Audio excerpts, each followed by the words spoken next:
Welcome back, episode 20 to the Pickers Market. Milestone. Is 20 a milestone now? I don't know. Better than 10. We'll count it. I wasn't fired after 12, so We'll I count it as a consider it a milestone. All right. Well, we've got Jeremy, as always, Keith, Come on now. usual. Yep. And then we've got David back Yo, yo. again. Yep. Welcome back. Thank you very much. It's good to be back. We were talking, I don't know if you were around, but we realized that the PMs in the investment team are very boring Oh yeah, compared to our analysts. Yeah. Yeah, boy. Between Lisa Well, Lisa's got a plane. jet set. Nobody travel else- lifestyles yeah. over here. Nobody compete with that. and then David, who seems like he travels every single weekend, but this It's a one, problem. this weekend was a little bit different. So I want to hear, and I haven't gotten the full story yet. So I do want to hear about your weekend last week. Yep. So right after work, get out of work, get right on a plane and flew down to Florida. And then my sister picked me up from the airport and we get in, go right into the Everglades, brother-in-law on a flatboat with my cousin, and we just hunt gators. So it was a Wow. blast. It was a blast. Here, Got a little, Something. got a little, I do have a picture here. oh, look at that. There we go. Yeah, we got a 9-footer and an 8-footer. That's the 8-footer right there. I That looks think. But legit. Yeah. So you got an It even was fun. bigger one. I don't than care that. if it's So 2 we feet. got That's we legit. I was like hanging What? over his Here, back. ready? I mean, Ready for the camera? that's good stuff. That's like a Oh, 2-footer. jeez. That's a 2-footer. Yeah, Okay. yeah. How But did, no, that was fun. So that was a blast. how did you get into gator hunting? Like that's I didn't. My I would brother never in my life be like, yes, I'm gonna go gator hunting. Steve Irwin over there. Didn't watch Swamp People, I guess, Tyler. You know, that's what. I mean, I've watched those shows, but at I never wanted at to no do it. point was I like, I want to go down there and do that. You know what I'm doing? I want to be I want to be Swamp People 2.0. No, that ain't me. I mean, Keith, you're probably besides him, Yeah. you're probably the next Outdoor- biggest outdoor hunter guy. Well, you I said you certainly, hunted them, right? no, I've never had, Oh, but okay, I've okay, seen the shows. But I certainly would go do it. It's just, I don't know if I do it every year, but it looks interesting and fun. Sounds like a good time, right? I mean, it was a blast. yeah, a little, No, little wrestling sounds with a gator, terrible. yeah. I'm a Jeremy. Sounds That's- awful. He didn't sleep for 2 days because they had to go at night. In the middle of the night, yeah. So a that might sleep be- deprived guy in a little boat chasing a 9-foot alligator does Yeah. not sound like a blast Well, to me. it was like 3 guys over 200 pounds in a little 14-foot boat, trying not to get overturned by this 9-foot alligator. But The only recommendation I asked is that he came back with both arms, and he Yeah. did. So I'm good there after Get that. your limbs. That's you won the battle. Besides, it was a blast. if I'm going to Florida, I'm going to like Fort Lauderdale, Yeah. or like Plenty of beaches. Naples No. or Key Fort West, something, Myers. Fort Yeah, Myers, like yeah. I'm sitting on the beach. Yeah, I'm not, I'm hunting Fair my point. ties. I'm Yeah. not hunting I'm anything not else. going into the Everglades to. Yeah. You did a little bit of both, Tyler. All right. Well, sounds like it was a blast for you. It was a good time. It was a good time. Good. I'll just stick with hearing about the stories.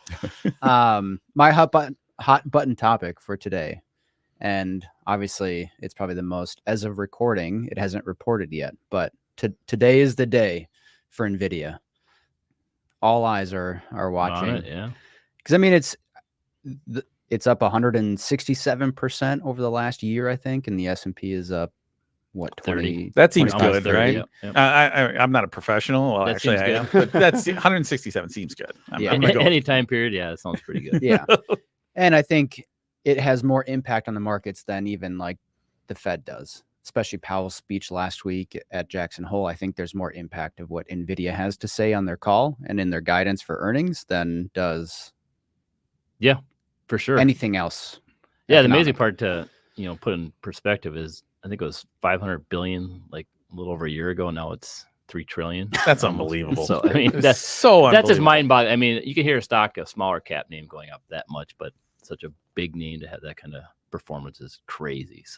So what I want to ask you guys is, and I'm trying to get a little bit more fancy with our. Getting fancy. So I'm gonna. Oh, he's got another chart. We got a chart. Okay. Ooh. Last one. Look At least at it's that. not Only at least one. it's not the carry trader. I Oh thought my gosh. I thought about making the subject Gross. carry trade. Gross. I think we lost a few subscribers that we had. I did see there was I think it's like Ameriprise or RBC. They made a shirt of "I survived the great carry trade of 2024." Oh, get you one. I need to get one of those shirts. Yeah, surprised you didn't print them. Anyways, so the chart on the left is just showing the computing processing power that we've had over the years. And what I want to ask you guys is, does this continue with what NVIDIA is being able to innovate on going forward, and other chip companies for that matter? Yeah, you're talking about the Moore's Law kind of.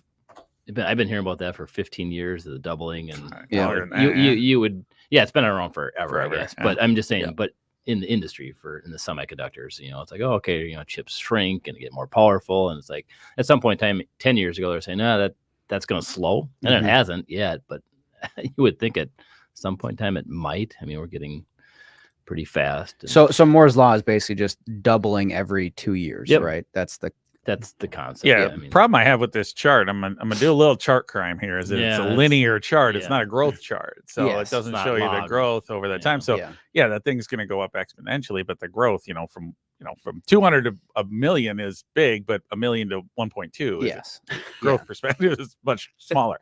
So from my side, it's just eye popping. Yeah, exactly. Exactly why. Yeah. Why not use it? From my side, I think that processing power, everybody's always said that, right? Is that at some point we got to hit a limit, and then we kind of start limiting ourselves because we focus on efficiency rather than that, and power, because that's the other thing, is how eventually this will become, how much power does this thing suck up to doing it? I need to make that more efficient going forward. So that'll adjust what people are spending on a little bit.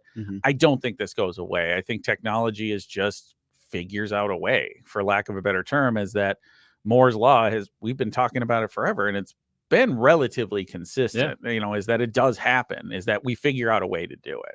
I have no idea how they do it. I'm going to be completely honest about that. I mean, to put that much processing power in that small of a thing, I mean, at some point we're talking atoms, and how to get there. But what I do know is that they've been consistent and able to do it. And I think we have smart people that are probably going to figure it out in the future as well.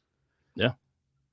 It's ditto. It's incredible what they've done, right? I mean, you used to see the chips. I mean, just the size of any device, right? And what all these chips go into, and not just the phones and TVs, but it's your refrigerator and your stove, right? And just how small they are. Air fryers. It's Tyler's air fryer, Jeremy's air fryer, right? So no, the technology keeps on increasing, and it will for the next several years anyway. So that's what's driving this overall AI. It's the ability for those to speed. AI has really been around. I mean, that's another whole subject. AI has been around for a long time. It's basically just software. It's now we can just do it faster, because software. Well, wasn't the first AI the chess game? Yeah, right. I mean, I forget the name of it, but IBM's Watson, right? Yeah. So it's like that's been around, but now that you can shrink that chip, make it so much faster, it just makes it that much more available to do so many more other things and processing quicker. So that's what AI is all about, getting different results of. So when we talk about Moore's Law, though, when we're talking about the upgrade cycle and this technology evolves every 2 years or becomes more powerful every 2 years, is that basically an infinite upgrade or upgrade cycle for a company like NVIDIA? Like, is this demand going to continue? Because they have to keep up with the technology. Let me answer that with one word: Intel. Intel, and from older people like us, they're never going to go down, because this Moore's Law continues to happen, and they're going to continue to accelerate. They got beat. Yeah, they got beat. It's a simple thing. So whether Moore's Law continues, which I think it actually will, I think our abilities will continue to grow there and expand. I don't think there's necessarily a limit there. Be careful in saying that the company is infallible as a result of that, just simply because those technologies need to be spent, they need to be developed, and somebody else can always leapfrog you in that regard. So Intel's been a disaster of a company for the better part of a few years here now at this point now, because they lost that lead.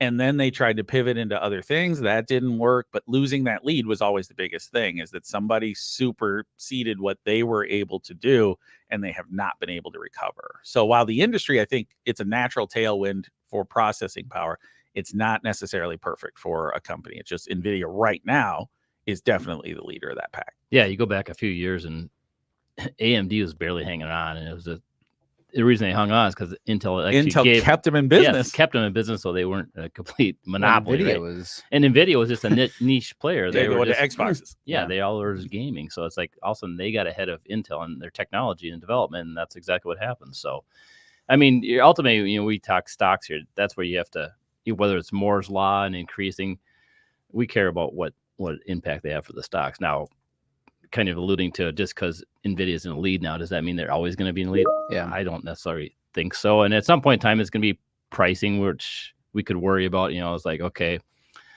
their quarters are fantastic, right? They're blowing away every quarter by $2 billion in revenues. They have 75% gross margins, which normally they have 50. So stock is cheap, right? Because they're blowing away numbers. But at some point in time, that the guys buying it, the big data center guys, are going to say, maybe we're in an inflection point. I'm not going to pay XYZ for that anymore. I'll go the second guy, the AMD, the AMD and Broadcom, and pay less, but they're almost there for me. I don't need that full horsepower that I'm getting from NVIDIA. David, I want your take since you're the youngin. Right? I can call him Yep. that, I guess. Yep. I'm in my 30s. The youngin. Do you think anybody can compete with NVIDIA? Like, I mean, you got your TSMC, but like as of now, no. They're, and I was laughing because as soon as you said it was cheap, I thought Jeremy was like giving like, what do you mean it's cheap? But no, right now, no. I mean, they're, like you said, 75% gross margin, 50% net. It's hard to compete with that. They've been blowing away $4 billion every quarter. Now we're guiding for 3, then 4 after that. I think the expectations are for just or put it in just under perspective, 2, just over 2, just 28 over 2. billion for the quarter and beat by $2 billion. I Yep, mean, yep, if you go back a year ago, they're doing 7 to 10 billion a quarter, right? Yep. So it's like they had a huge step function, and at some point in time, the AI guys are spending, that 50 to 100 billion. If they slow at all, that's coming out of NVIDIA's share right now. So that's where. Yeah, I've been calling it. I have a little nickname for it, called it "spend to defend." Right? That's what they're doing right now. Is I can't lose this battle, so I'm just going to spend every dime I have on it. I'm not spending on anything else. I'm spending purely on that. That's why these numbers go up. That doesn't last forever. And once people get a whiff of that starting to turn over, and people just saying, "Well, I'm spending 400% more this year. Well, I'm only going to spend double next year." Guess what? Double's still great. Yeah. Don't get me wrong. The market will not react well to slowing on growth. the stock. Yeah. Right? well, right. Also, just law of numbers. If you go up 400%, you can't like your numbers go up exponentially faster, right? You can't keep compounding that 400%. So at some point, that 20% growth might be just as much or more than the 400% growth 2 years ago, right? So like it just naturally has to slow at some point. It's going to be interesting. Yeah, they've been defying gravity for a while here now. I mean, I probably would have said that a year and a half ago. It hasn't even been close. So trying to time that, trying to be perfect on it, it's going to be really, really difficult to do. And also, Gangl, I kind of wanted you to talk just quickly about we always talk about quote unquote whisper number. Can you kind of just provide a little guide? Because we look at expectations, but expectations that are out there and published aren't really the expectations for a stock like this. Yeah. Right? So expectations are basically when the company comes out and reports their quarter, they guide forward typically. And then what all the Wall Street analysts, they're geniuses. And what they do, they say, oh, if you're guiding to 30 billion, we're going to be at 30 billion, right? So I think they'll grow 30 billion, 30.1 billion this year. So that's what consensus is. And then the whisper number part of it is, what does the buy side or the people that are actually investing in that company expect to see? And generally speaking, whisper numbers on a company that's been performing well is higher than where the consensus is, obviously, right? So the whisper number is for a beat by about another 2 billion and guide up by 2 billion, I think. So it's 28 billion. So they better do 30 billion, not 28, right? And in a normal company, if there's not these whisper numbers, that's a fantastic beat, right? And the stock's going to rip up. But they need to do that at a minimum, and then they also have to guide up. The expectation, I think, is for 31 billion. They need to guide probably to 33 billion. Another 2 billion. So that 4 billion you were talking about earlier, they have to beat by 2, guide by 2. And those are big numbers, right? Because you're starting to get I think the full year revenue run rate now is like 121 billion. That's a big number. So it's like, if there's any mishap or any one of these large data center guys, pull back at all, that's coming out of those numbers, and the stock will get hit dramatically. Yeah, I mean, the only reason I brought that up, and that was perfect, thank you, is a beat and raise, and the stock might be down. Yeah. Right? I mean, that's people have to understand that the expectations here are very high, and they're higher than even what the published numbers would be. So understanding that company can be executing on their plan, they'll often say, we reached and exceeded our guidance and our stock is down 8-10%. It can just happen. When you have expectations this high, sometimes we don't even know the whisper number, right? We're just kind of guessing. We're at hearing this too. it, And kind you of. hear these kinds of things too, but you don't know where that is until it actually hits, or in the commentary. The numbers could be phenomenal, but they say something about, their Blackwell chips that are coming out, that they might be a little bit longer delayed. There's nothing in the numbers for that. And the stock gets, can get hit on those things, because it's never perfect to say, oh, company beat and raise, it's going to be up. In most instances it is, but for something like this, you got to take other things into consideration. Yeah, and I talked about valuation being cheap. It trades at like a 31 times PE. So if assuming they beat and raise, that 31 times probably more like 28 times or something like that, which is reasonable. But then what Jeremy's getting at some point in time, you get that you're not beating anymore, and 28 times is not cheap, because semiconductors historically used to be in like that 14, 12 times to a 20 PE. So 20 used to be pretty rich. That was pretty rich. Well, right? you and I this morning were talking, their gross margins are very high. Yep, and at some point they're going to need to take price cuts, right? And part of that goes back to the demand from the data servers and the companies like Meta and Amazon who are buying these things, because it's not the general public that's it's Google. these. It's like 4 buyers out there buying these big. And so if they decide that they don't need as many chips because their models are doing well with what they currently have, their processing power is fine, then that's going to be an issue. And that's also where the numbers can come down quite quickly. Yeah, that's what happens with semiconductors, because then you go from that 75% gross margins down to 50, and all of a sudden you go from a 28 PE multiple, now you're up at 35 or 38. And those numbers can shift. And by the way, now you're slowing growth too with higher. So that's where you kind of had to. Yeah. Just remember, chips are cyclical businesses. These don't go up straight up forever. Well, and Meta came out, I think Q1 or Q4, they said they were going to buy 350,000 H100 GPUs. And then last quarter, they raised it to about 600 to 650,000. And at some point, either they're going to overorder or they're just going to stop raising that. That's what historically has happened in that you overorder, right? Because you can't get enough, so you order 3x what you actually need, and then if you get your third of it, you're fine. Because they're just in this race to just buy as much as they can to be able to process as much as they can. At some point in time, if that CapEx doesn't start turning into revenue for these big guys, they'll slow it. And just because no one else can keep up with them, so they don't necessarily need to keep spending that much. They're already so far ahead. All right, next stocks. My nerding out, and this really surprised me when I was looking at these companies, is the capital market stocks. Now, capital markets can mean a lot of different things, different banks, wealth managers. I'm talking more about the exchanges and the data providers. So those are the companies. ICE, Intercontinental Exchange, which is the parent company for the New York Stock Exchange, NASDAQ, CME, CBOE, and then I threw S&P Global in there just because they're a big data provider and index provider. But they have done very well this year and over the last year, much more than the S&P. So the S&P, for reference, over the last year is up about 30%.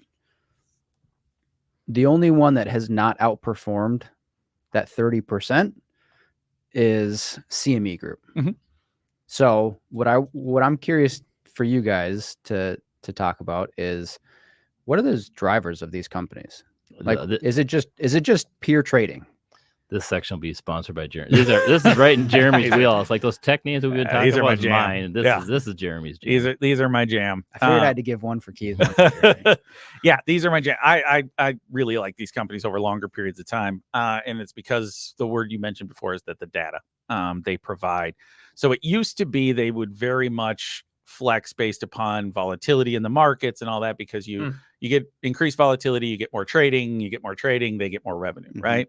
Well, they figured out smartly is how to develop recurring systems is to build data around it and sell it to people like us, right? Is that market participants that want to know what's happening and what's going on. We need data for that. And we consume more data than almost anybody else on the planet, right? So from our side, having this data, and they say, this all this trading activity, all this stuff runs through our pipes, right? As an exchange.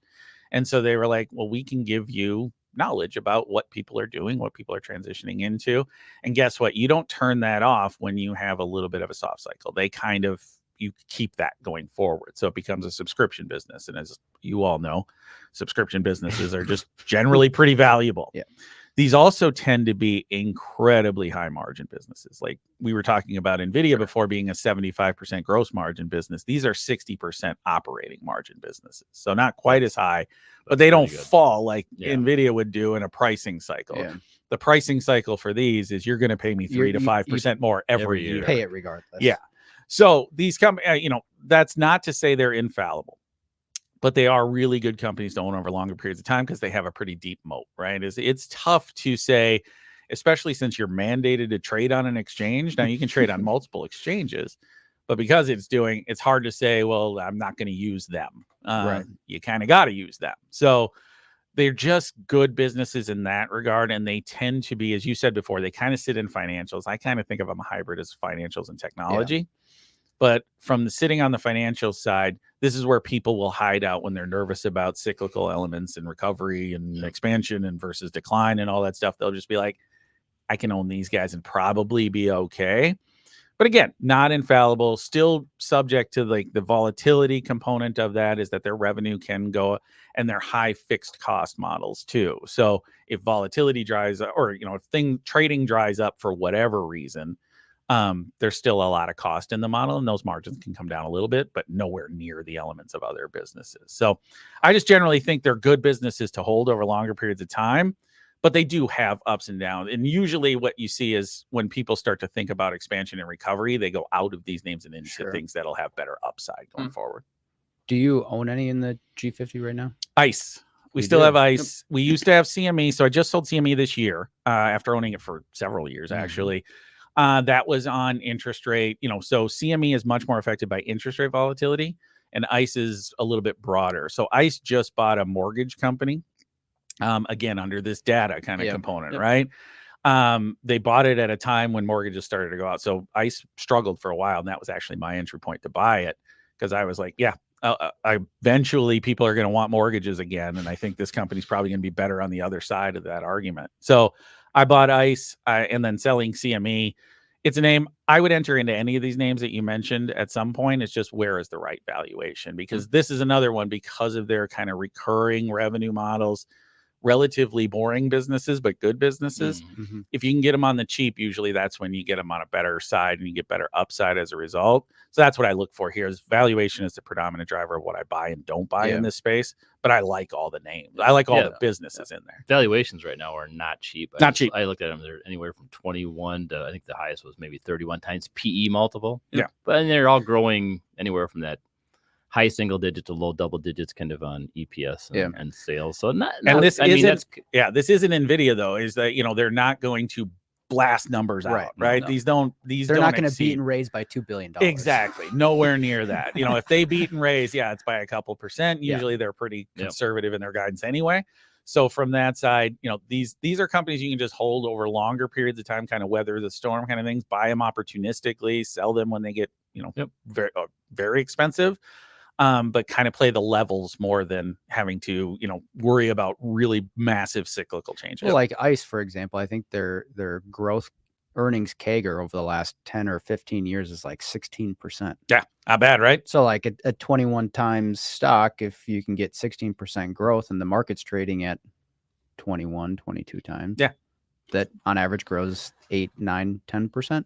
I'll take that. Yeah, and doesn't collapse by 12 or 15%, right? A bad year for them is pretty much like flattish growth. Yeah. Some of that's acquisitions over the course of those years. Oh, a lot of it, just so you know. I mean, so it's not pure organic. No, like 16% sounds like a big number, but they're acquiring, which is good. Like, I was going to say, still comes in the earnings. Still comes in earnings. Hey, and earnings is earnings. And they build on the analytics. So, I mean, that's, that's a good business model. These Yeah. are good compounders. S&P Global Yep. has done a ton over the last 5 or 10 years, and big ones at Yep. that. Yeah, one you didn't put on here that actually is struggling a little bit, but has been over the last 10 to 12 years is phenomenal, is MSCI. Yeah. Well, I didn't know how far How far do you take it? because it's like MSCI, then you can throw FactSet Yeah. in there, and The reason why I mentioned MSCI, let's keep it a little tight. yeah, the only reason I mentioned MSCI is just simply because they're kind of going the other way here a little bit right now, because a lot of their indices that they put together are ESG oriented lately, and as we all know, that kind of that ebbs and flows a little bit, and I would say it's more flowing outward. Yeah. It's certainly not at this hot button as it was a few years ago, and I think MSCI has seen a little difference as a result. So those are the kinds of things that can happen in these companies. They're not perfect, but they are pretty darn good, and they tend to figure things out over longer periods of time. Yeah. It just surprised me, and that's why I wanted to bring them up and have you go through them, because it just surprised me when you think of financials and like recessions, most people don't want to be anywhere near financials. And it's funny that these are, I know they should be because they're kind of financial-esque. Yeah. But you could throw them into tech or their business industrials, model, like Thomson Reuters is industrials technically. Yeah, their business model does not fit what you would call a classic financial at all. Yeah. So when we talk about recession and people generally say you don't want to be in financials, I think there are certain parts of financials that are worth looking into. Sure. And these are those businesses, in my opinion.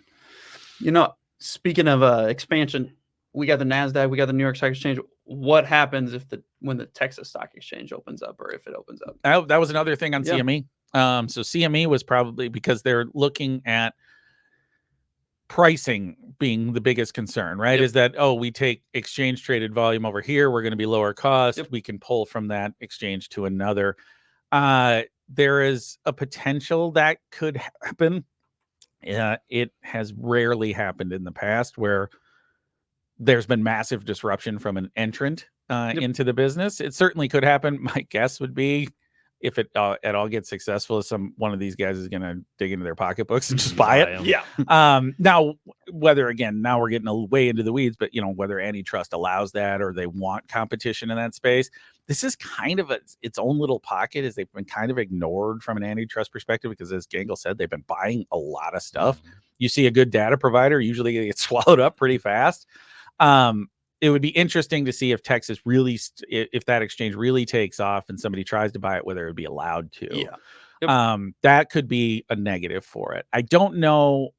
Again, competition historically hasn't been aggressively negative for this over longer periods of time, but it could be. And that's why you saw, CME kind of dipped back a little bit.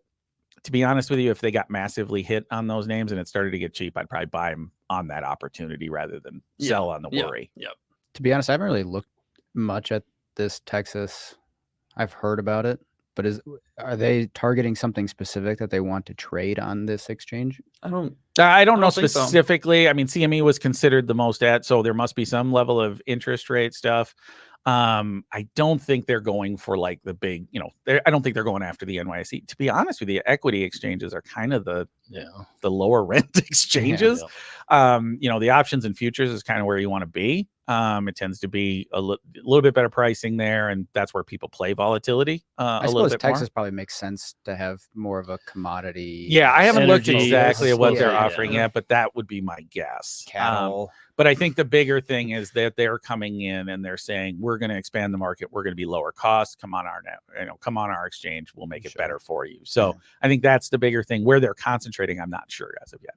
Got it. That was a good question. I totally forgot about the tech. I haven't heard much about it lately, so that was good. Last thing, boat cruises. Very hard. From exchanges to boat cruises. Very hard transition. Yeah. Well, so good luck segueing that one. So I wanted to bring this up because I've never been on a cruise, and part of it is my wife gets super seasick. I would go on a cruise in a heartbeat because I don't get seasick, and they look fantastic. Kind of, if you X out the 10,000 other people that are with you on a vacation. Yeah, but if you X out the biggest thing that they're known for. I've heard great things about them, and so I saw this from Royal Caribbean. I saw an article on their new Icon of the Seas that docks out of Miami, It's a week-long trip, but the boats are so big. Yeah. There can be up to 10,000 passengers. They have a 55-foot waterfall on the boat, 40 restaurants and bars, and a week-long cruise. I was trying to find like really funny statistics on food, and the only one that I could find that they really talked about was they have 20,000 pounds of rice for a 1-week cruise. Seems like a lot. Seems like a lot. That's a lot. But the other thing was the ships are, some other stats, the ships are now 2 times bigger than the ships in 2000. Okay. And it is 8 times bigger than the Titanic. Okay. Wow. Yeah. 8x. Just so Which you is know, amazing. I was on a cruise back in 2000, just for that stat, 2 times. And cruises are not my thing. No, you're You didn't like it? No, you're out with a bunch of people, you're captive, and then you do excursion. We went out of Puerto Rico to the Caribbean, that was nice. You get, but then you get off your boat and do whatever activity for 4, 6, 8 hours. Just seems like a rush. You're not on your own leisure, and you can't do your own, planning of trips, of excursions at one time you want to do it. So that, for me, that was but now they're a lot better. They're more about food and gaming and things like that. You can say drinks. Yeah, a lot of that stuff. And I don't know. I not a fan, but I know a lot of my friends are there. They go, and I just talked to someone that got back from Alaskan cruise. I heard that's the one. If you want to see some stuff, that's the one. My parents and my in-laws did an Alaskan cruise last year, and absolutely loved it. Yeah, that's the one I heard pretty rave reviews about. So I'm curious, and I'm guessing I already know the answers for this just based on the reactions. Would you guys ever go on a cruise with your 10,000, 11,000 best friends? You want me to start? You can start. No, yeah. Not anytime soon. Maybe once to take the experience of it, but yeah, no. Dysentery doesn't sound like my thing. No, we haven't even talked about the rotavirus that used to be an issue about 10 years ago. Maybe they had a bunch of these ships out to sea, and they got all those rotaviruses going through stomach sickness, illness, basically. Yeah. With your 11,000 best friends all getting sick at the same time. Sounds like a real hoot. No, I think Gangl nailed it for me. Being on somebody else's timeline is not my thing, and being around a bunch of different people on my vacation is not my thing either.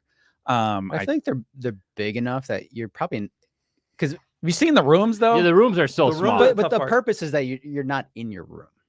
Yeah, right? Then you're with 11,000 people. I guess if you're just looking for the relaxing, lay on the beach, hang out in your room, and then maybe go out for a dinner, the cruise probably isn't the right place to be. Tyler maybe got a voucher from right, Royal exactly. Caribbean. I mean, they are. When's that T-shirt if coming? If you look right at here? the best bang for your buck, cruises are great. They are from that value. Yes, stocks have been. I will grant you actually. that if you were looking for a kind of a value thing, and if hey, a bunch of different food and some different drinks is your thing, and you're a social person that wants to hang out with other people and meet other people, cruise probably makes a lot of sense for you. Because I wanted that to is pull the exact opposite from what I do on vacation. I wanted to pull the trigger, but I just don't want Steph to get sick and then aren't they big enough though that you get around that? that? I know. I think you can. I mean, it's 8 times the Titanic. I know it's massive, Like but still, I just floating city. So. the last thing I want to do is be on a week-long vacation and my wife is sick the entire time. Well, when you get the rotavirus, maybe you'll be the one. She's fine. David, you any interest? You're the young guy here. I went on one. It's cramped. The whole thing. If you spring for the presidential suite, which high roller, there goes. No wonder why he's going on vacation every week. Jeez. There goes your affordability argument. But I think that's the only way to make it fun, because otherwise you're just cramped up in these little, they're tiny very rooms. Tiny. Anything can happen. I do an Airbnb everywhere I go now because I like the space and I like having a house. That should tell you that I probably should not go on a cruise. All right. Well, I think the consensus here is cruises are out. Yeah. Well, let us know, hey, in the comments, if you're listening and you're like, man, you people are stupid. Old. Let us know. Yeah. Let us know. Yeah. Let us know why we're dumb. Let us know why please. Cruises are awesome. Please do. But with that, we will see you next week.